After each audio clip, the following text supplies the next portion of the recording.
মানুষ ছোট হোক বা বড়, তাদের কিন্তু জানার কোনো শেষ নেই। তেমনই আজ কৌশিকী অমাবস্যা। আমার কিন্তু কিছু বছর আগে ঠিক জানা ছিল না এই অমাবস্যাটা কী।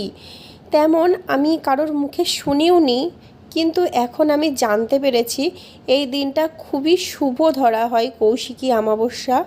এটা কি বলবো, অন্যান্য অমাবস্যা থেকে আলাদা হয়। এই অমাবস্যাতে যেরকম শুভ শক্তির আবির্ভাব ঘটে, তেমন অশুভ শক্তিরও কিন্তু ভীষণভাবে প্রভাব পড়ে।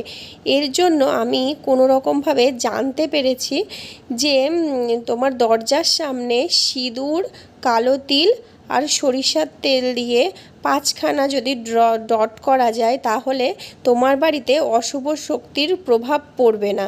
এর জন্য আমি স্নান ধান করে দেখো কালো তিল দিয়ে দরজার সামনে 5টা ডট